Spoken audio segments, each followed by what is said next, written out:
Hey, what is going on, everybody? It's that guy Mitch here, and today we're going to be doing a review on the Kelty Blockhouse.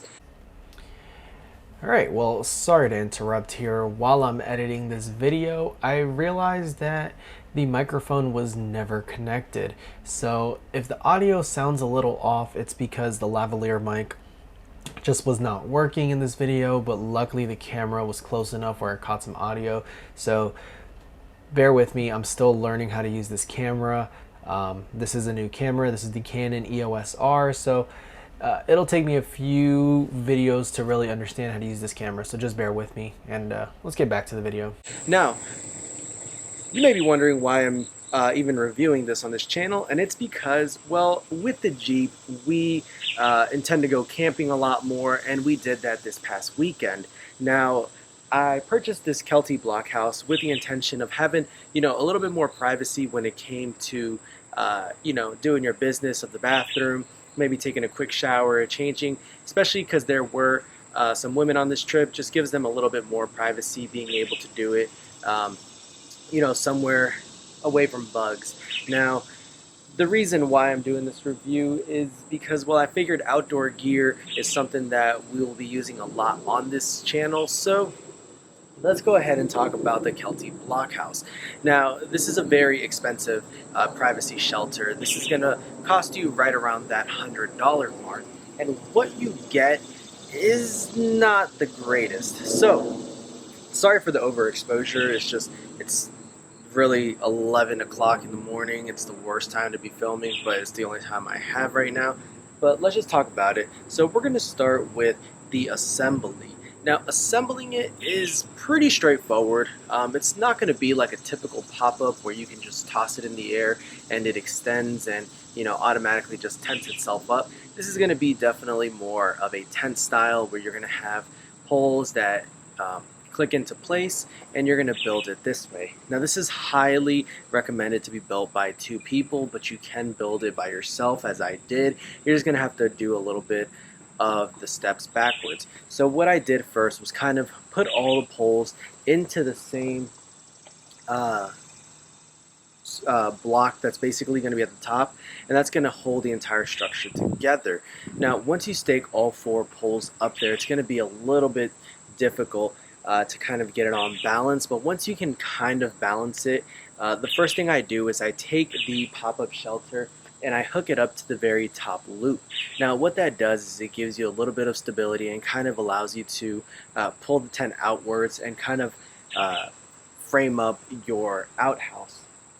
Now, the rest of it is pretty straightforward, just clipping a few clips in and really taking the metal pins underneath or at the very bottom of your blockhouse and just staking them inside of the poles, and that's going to be really the major assembly. So as you can see right above here, there is a rain fly. So it did rain while we were camping, and I gotta say the rain fly held up great.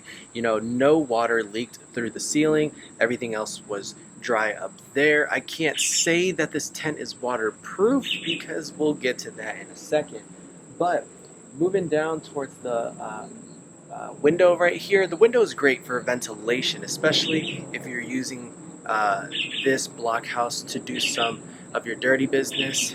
It was nice to have some ventilation and a nice cool breeze, not only from the window right up here, but also on the lower portion. You can see that there is also some mesh that allowed some more ventilation, so that is also a plus that I got to give you.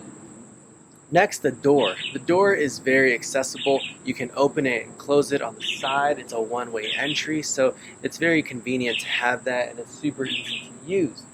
Now, that's really all that I have for the pros going for this. Oh, also that there is a light, or there is a hook in the middle of this tent that you can actually hook up a light to. Let's go ahead and move up in, and I'll show you guys some of the things I don't like. So like I mentioned, it's super easy to open.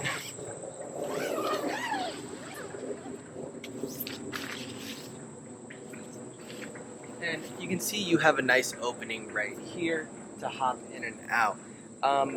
So what did I not like about this? Well, at the very bottom of this, the biggest issue is there's an opening which allowed bugs to get in all night long, really kind of defeating the whole purpose of this little privacy shelter, because, well, you would go in and there was the biggest cicadas you could ever find, frogs, just everything decided to crawl up in here, and just wasn't the greatest experience, you know. But the biggest downer of all of this is that this actually broke. So let me show you guys where it broke. So when we were assembling this at the campsite, we actually snapped the top piece. Let me kind of zoom in here. So this piece right here broke, and this really kind of just makes the entire shelter very unstable if it's not staked down, and really making the assembly process even harder because this pole keeps falling out. Now, for $100, I feel like this is just not worth it, and this type of quality, you could get so much better for even a lot less. So my recommendation is just to stay away from this for now. Now, as far as the looks go, I think it looks great. Maybe if you don't plan on using this in a camp setting, it'll be great, you know, somewhere maybe like at a beach. But overall, I just don't like the quality, you know. Especially if you're going to be outdoors where it's going to rain. A lot of the rain is going to make some mud on the ground, making it go inside of the tent, making for even more of a mess. And overall, I think for $100, you're better off going on Amazon and just purchasing a $50 pop-up tent. But I'll let you guys be the judge of what you think of this tent. Personally, I just did not enjoy it. I did not have a good time with this tent, and for the amount of money, I expected a little bit more. So my recommendation, stay away from the Kelty Blockhouse until they update it, and if they make that top piece metal, I think it would be definitely a win. Very sturdy after that, and I don't think there would be really any issues.